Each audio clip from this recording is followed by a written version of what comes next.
Main purpose of the text, let's just go to the text, get those main ideas, don't worry about the details.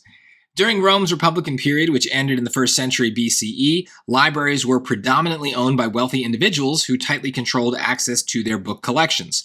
The first public library became available in Rome in 28 BCE and was soon followed by one commissioned by Emperor Augustus. As modern scholar Fabio Fernandez notes, however, these two traditions aren't as distinct as they seem, distinct meaning different, as both the emperor and the private library owners viewed their libraries as extensions of their personal patronage, just on vastly different scales, meaning that personal patronage would be like charity. So maybe there's a case where the vocab helps us, but let's see. So basically they're saying they're tightly controlled, but maybe not really, is kind of my sense. A, to give a brief overview of public access to libraries throughout Rome's Republican period. Maybe it's doing that. I don't know. That seems vague enough that it could be right. Let's look at B. To contend that early imperial leaders in Rome wielded too much influence over libraries? No, this is too strong. It's not saying it's like that they're bad for doing that. They're tightly controlled, but also maybe there's charity involved. Plus, when we talk about imperial leaders, we're talking about, I guess, Augustus, who it seems like was the one who created the first public library. So that seems like almost the opposite. Is I don't know if he wielded too much influence. He made one public. That seems like a good thing, I guess. So no, this just seems like the wrong connotation. C, to assert that private and early public libraries in ancient Rome had an essential similarity. Okay, maybe. This is telling me there's a comparison. So are we comparing the two? Yeah, I mean, it says both the emperor and the private libraries view their libraries as extensions. So on different scales, maybe though that's saying that they're the same. I mean, even here, these two traditions aren't as distinct as they seem.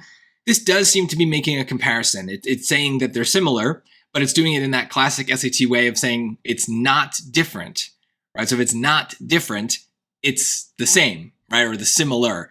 And so they're using kind of almost like a double negative to throw us off. But yeah, okay.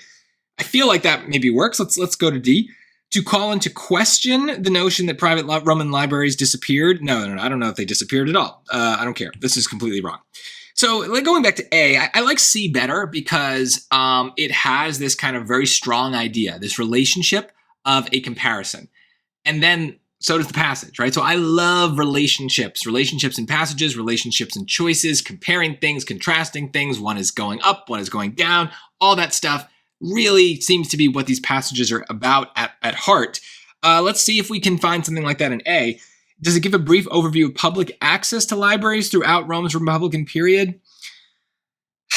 What's wrong with that? I mean, is it an overview of public access? Let's see.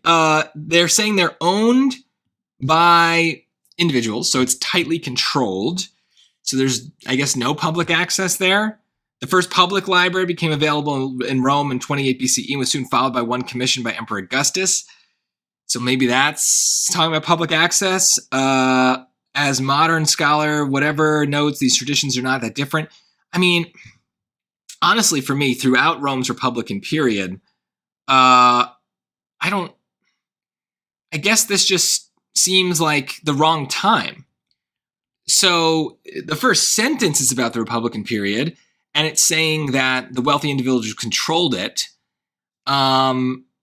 But then we switch, right? Because then when we have an emperor, that's not the Republican period anymore. And they do make that clear, right? The 1st century BCE, I guess technically the 1st century BCE is still 28 BCE. So that still overlaps.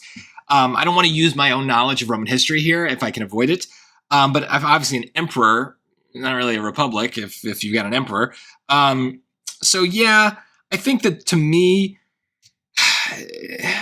it's the Rome's Republican period is probably going to be a long time. It ended in the 1st century BCE, and then the only other time we have is 28 BCE for Emperor Augustus.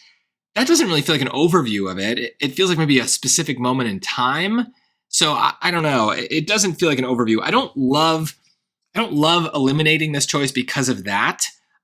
It's kind of like when people focus on the word like something emphasizes. Or even like in C, it says to assert. Assert just means to say. So to emphasize something, to say it, that's not a strong word. It's kind of bland. As soon as you mention something, you've emphasized it, you've asserted it. Kind of with A, like as soon as you kind of talked about something, you've kind of given an overview of it, but I don't know. I feel like this doesn't quite work. It's not an overview of public access. If anything, it says the opposite, that they didn't really have access. And then throughout the period, how long is this period? It seems like we're getting a specific moment in time. I don't really sense any sort of like big developments, changes, anything like that. I honestly, at the end of the day, I like C better. And maybe that's sometimes what we end up using to decide on a question. Is a lot of times, for me at least, I end up kind of picking the right answer because everything else is bad and I can prove it wrong. I did that here with B and D, but then if I'm looking at A and C, C just feels better. And sometimes that's the way it goes too, is you're not necessarily proving something wrong. You're just kind of picking something that feels more right.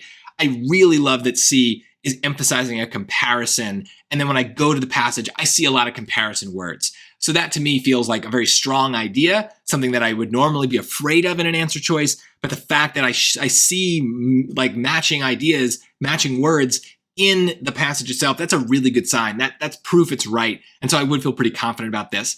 I personally don't think it's a hard question. I think I'm just struggling to kind of describe A for you guys in a way that is more concrete. But yeah, sometimes it happens. Sometimes there's just two choices and one is significantly better and provable. And yeah, go with it.